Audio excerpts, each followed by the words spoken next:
Well, here we go then.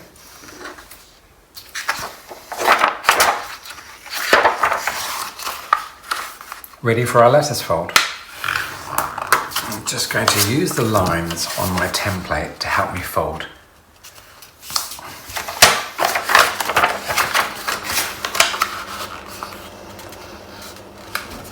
There we go.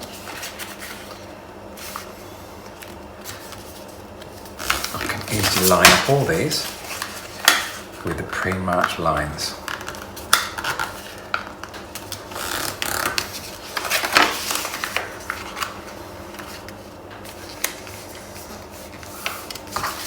Okay.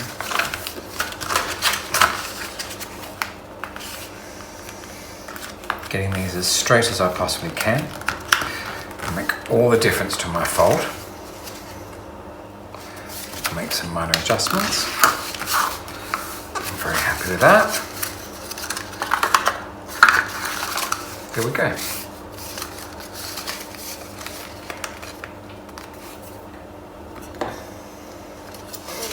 So I'm going to use the green to the top. I'm going to cut that off. Count down 2. And what I'm going to do, I'll mark this out for you. I'm going to find a center point there. Now just imagine this was a square. Find your center points there. Yeah? And draw your line to that. Count down 2. There's your center point.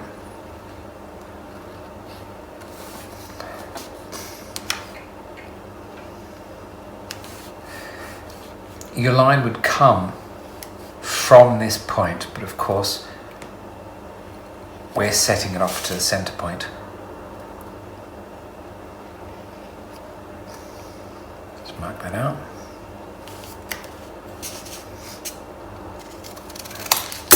That will give me a little bit to hold the fold together. Now, when you get used to this, you won't have to mark this out at all. But right now, I'm just marking this out so you understand how it goes. Okay. Cut it to those markers. If I come back here, find my center point. That's my marker. Find my center point. That's my marker. So in fact, what I'm doing, I'm just practically halving this fold.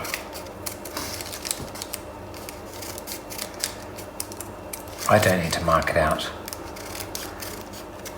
I can just find those center points and stop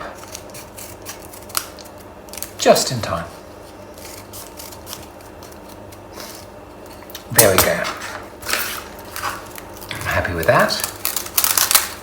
If I fold that out now, very carefully, let's see what we have.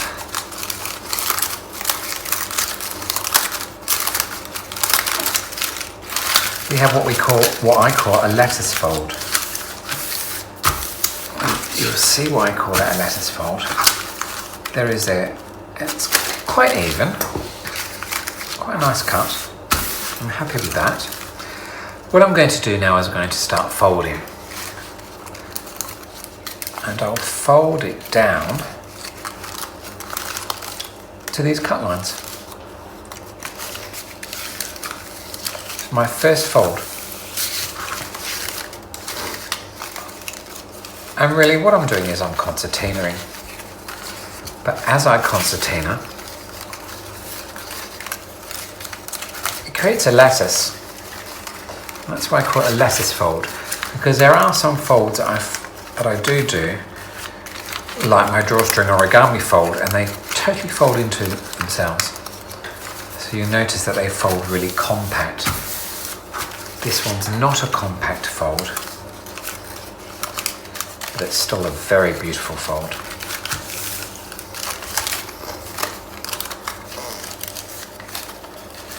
And I really like using these printed papers with a white background because it creates a really strong contrast. And I have in the past used a black background also, and that creates a wonderful contrast also. So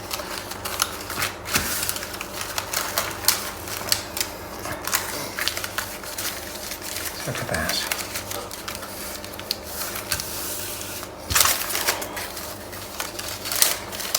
I think this is the most satisfying part of this fold.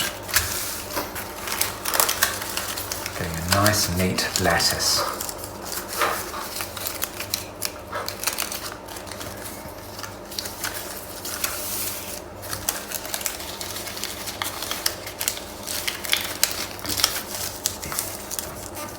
Folding it up to the cut lines. Here we go. I've completed that now. Now you know what our next fold is. But before I do that, I'm going to grab my build. This is my build here, so I've been working on this and I've joined several together. In fact, that's 4 joined together here. If I bring that through, just going to have a look. If I were to join that together, I know that this is the way I need to fold it. That's it. Just checking, because it could essentially have folded it the opposite direction and it wouldn't have matched my build. This is called a modular build, which means this is one module and I join it to several modules to make a large object. There we go. Very nice. It's got some flexibility in there. Okay, if I bring that over, you can see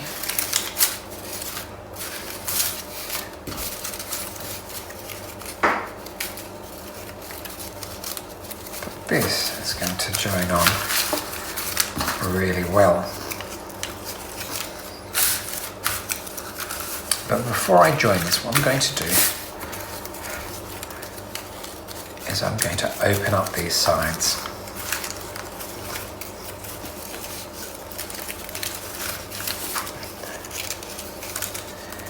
Here we go.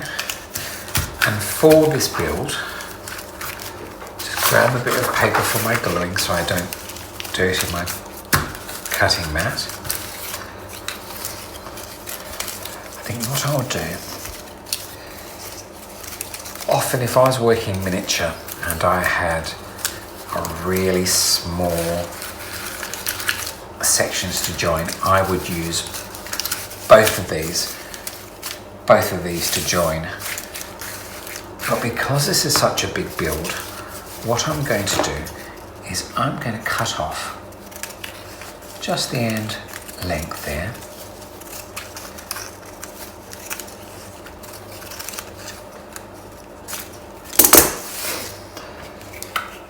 Making my gluing a little easier on a big build. But like I said, if I was using a cutting machine and I was cutting this really microscopic, very miniature, I would use 2.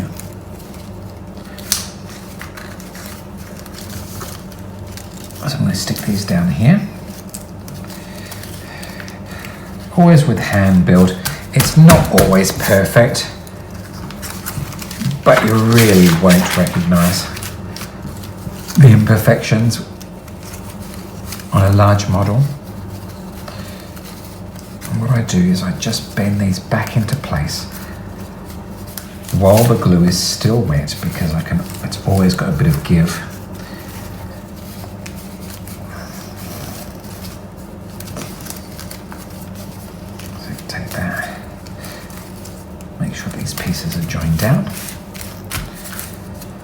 It's just lovely. Look at this. What an amazing build.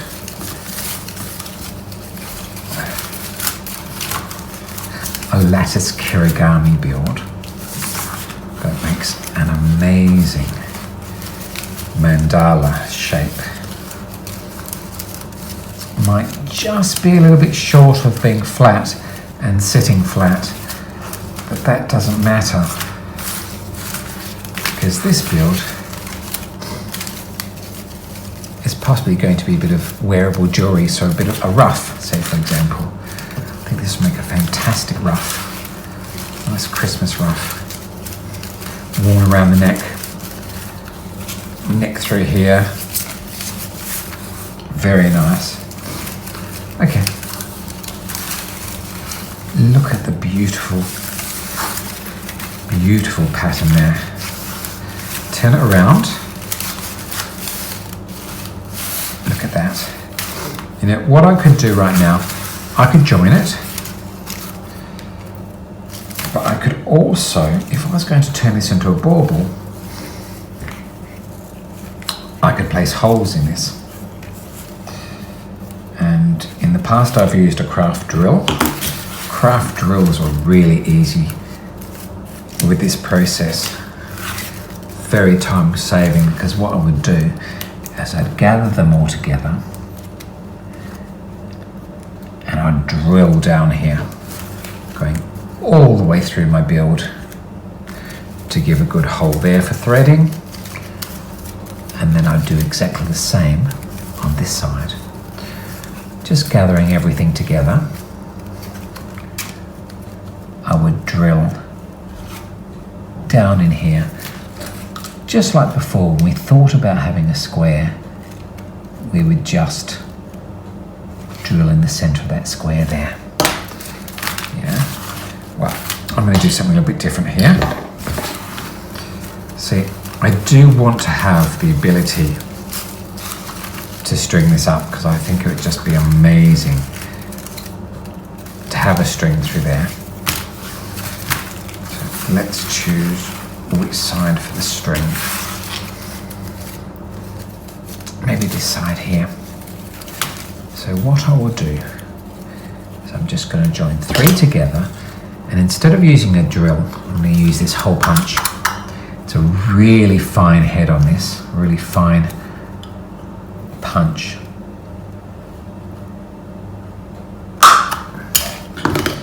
I just join 3 of these together and punch them through. Isn't that great? It's got a little guard on this, and it really helps to separate it. So you need to feed this hole punch with the guard on top. You can clearly see where you're punching.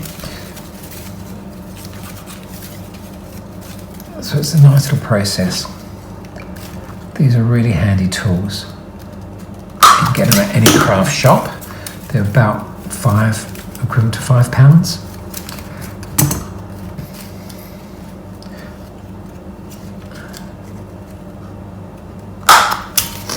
There you go. That's got all the holes in there, and that will allow me to string it together once I have glued that up.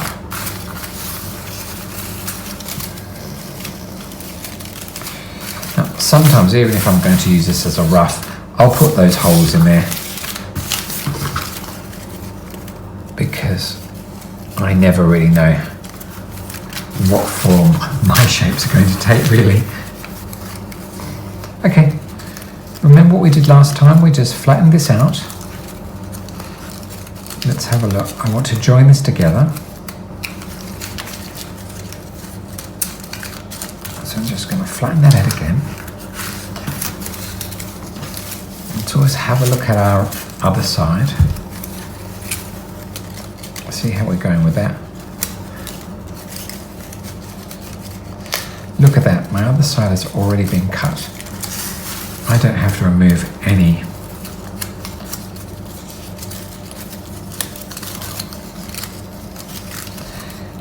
length here. It's all ready to go. How wonderful. Ta-da! So just flatten that out a bit. Just makes it so much easier to glue it. Of course, it's all programmed so it easily folds back into place. Take my trusty glue stick.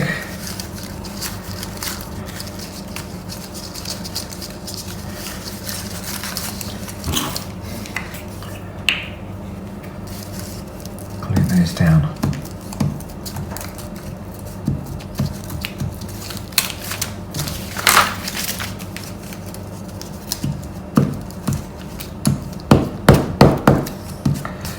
Make sure there's lots of glue on that. Sometimes I might actually also glue on the back.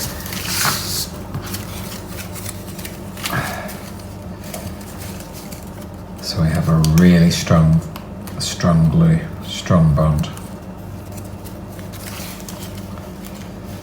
Let's have a look.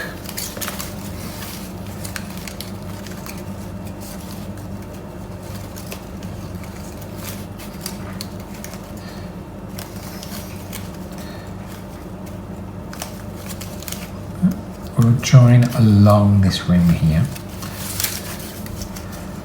So I'm just feeding each piece to match up with its counterpart and making sure that I don't go over the fold.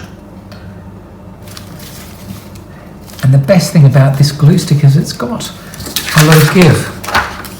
So for about a minute, you've got some good give to be able to slide it into place. That's why it's important now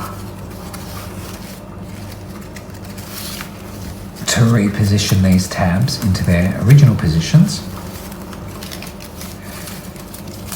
because the glue will fold into place.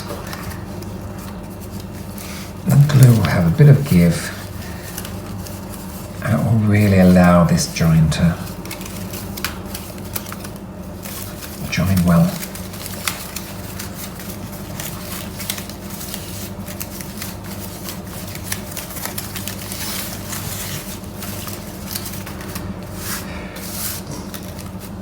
Look at that. Fantastic. Look at that.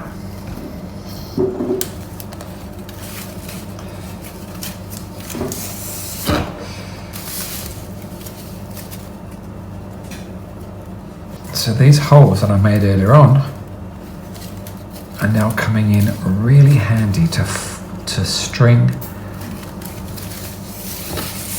this build together.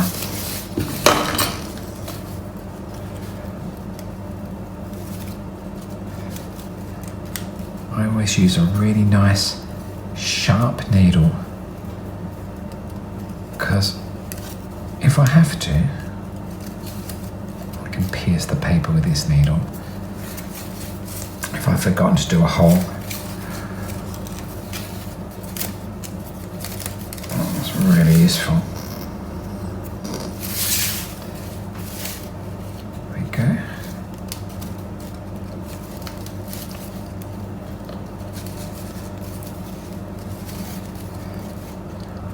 Lovely.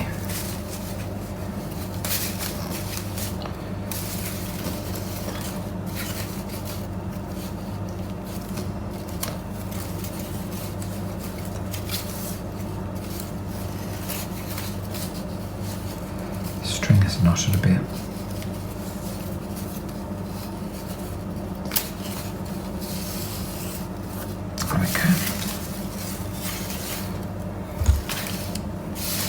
I always like to keep the string really, really long until I've finished my thread, because I always tend to pull it through. But that means before I cut it, I usually need to try to pull it back.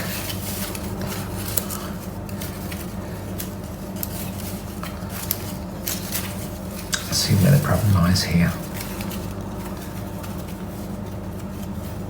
Sometimes the problem can lie when something is doubled over itself.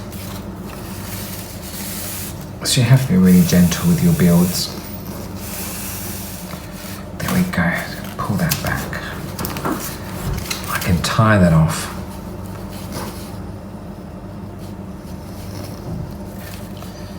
Not too tight. This build together.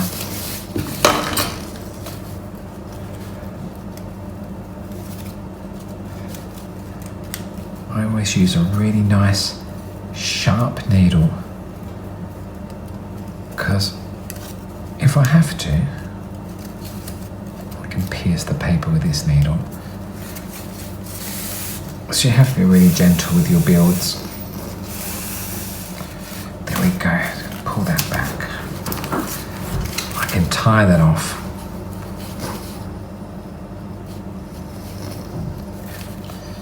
Not too tight,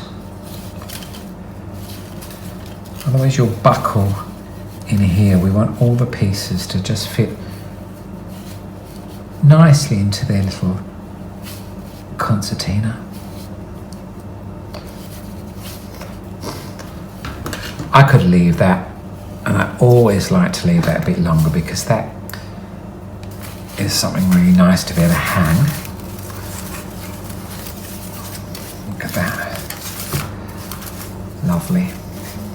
Wouldn't that make the most amazing light shade? I could put a bulb in that could rest over the bulb. Bulb would protrude out here.